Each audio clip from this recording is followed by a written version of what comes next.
I'm curious about the pool of molten steel that was found in the bottom of the towers. I am too. And Please tell me about it. Have you seen it? Well, not personally, but eyewitnesses there found huge pools of molten steel beneath the towers, and some scientists don't think that the collapse of the building could have melted all that steel. First of all, let's go back to your basic premise that there was a pool of molten steel. I know of absolutely nobody, no eyewitness who said so, nobody who's produced it. I was on the site, I was on the steel yards, so I don't know that that's so. You'd get down below and you'd see molten steel, molten steel running down the channel rails. Like you're in a foundry. Yeah, like lava. Like it was lava from a volcano. Underground, it was still so hot that molten metal dripped down the sides of a wall from Building 6. However, they do hit hot spots occasionally, and everything stops. There were fires of 2,000 degrees Fahrenheit below the ground. I don't know that that's so. There's video of it. Melted around 2,600 degrees Fahrenheit. I think it's probably pretty difficult to get that kind of temperatures in a fire. Well, NASA pictures, thermal images showed those sorts of temperatures in the basement. Would you send them to me? Okay. My name is Mark, and I'm the individual who was questioning Dr. Gross, and he asked me to email to him those thermal images. When I approached him after his talk to get his email address for that purpose, he refused to provide it to me. I think this is important because it reveals the attitude of the NIST investigators, which is one of willful ignorance of what really happened on 9/11.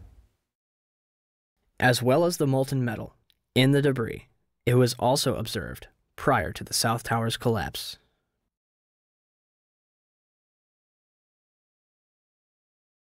Also, a minute and 20 seconds before collapse, large amounts of white smoke begin pouring from the base of the South Tower.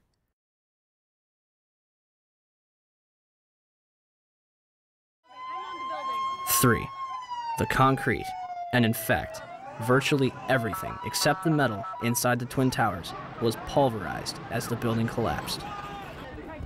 This pulverized material created pyroclastic dust clouds that raced down city streets, coating lower Manhattan in a fine dust. Pyroclastic clouds generally occur during two events: volcanic eruptions and controlled demolitions.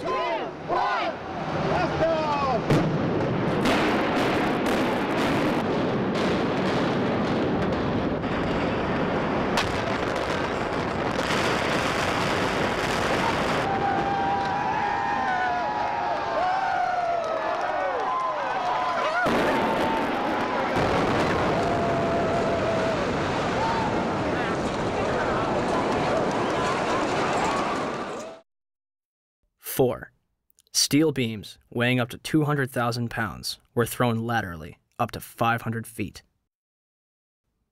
A cross-section from the World Trade Center weighing approximately 300 tons was embedded in the southeastern corner of the American Express building.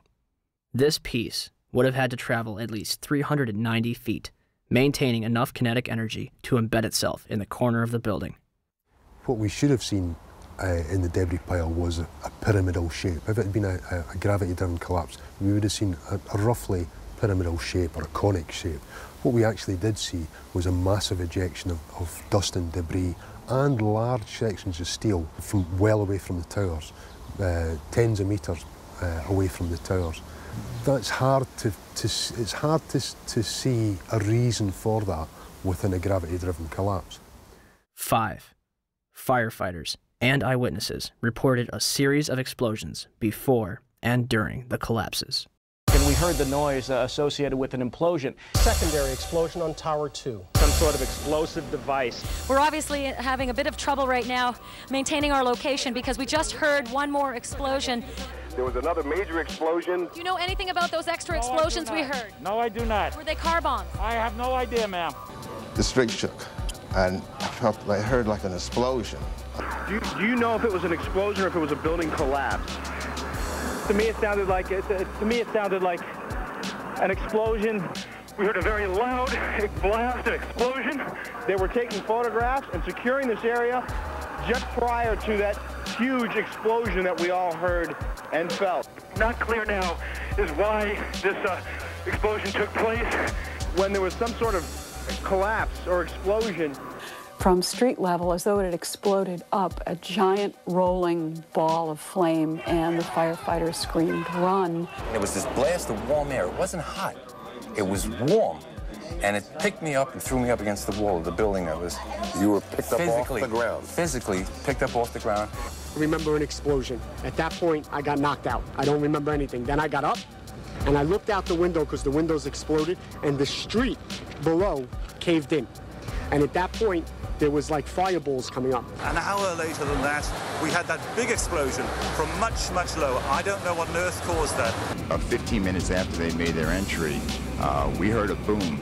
I don't know if that was the infrastructure that was going or another explosion.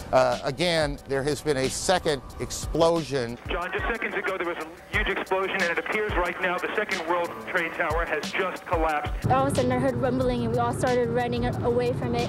The glass blew out and threw me onto the sidewalk, and I couldn't see for 20 seconds. It was like holy hell coming down them stairs. And then when we finally got to the bottom, they were coming out on a mezzanine level there. And another explosion came right from it, just everyone flying. We stuck on the stairs for a while. We finally got down to the lobby. Then we get to the lobby, it was this big explosion. So I was real lucky. I don't know what happened to the people behind me when that blast occurred. And was actually on the 78th floor of the second tower, and was evacuating the tower, and experienced all these explosions and made his way back down. We presume because of the initial explosion there may have been secondary explosions as well that were detonated in the building by these terrorists. There was a secondary explosion, probably a device either planted before or on the aircraft that did not explode until an hour later. I heard a second explosion and another rumble and more smoke and more dust. I ran inside the buildings, the chandelier shook, and again black smoke filled the air. Within another 5 minutes we were covered again with more silt and more dust. And then a fire marshal came in and said we had to leave because if there was a third explosion, this building might not last. Eyewitnesses also reported that explosions had taken place in lower levels of both the North and South Tower.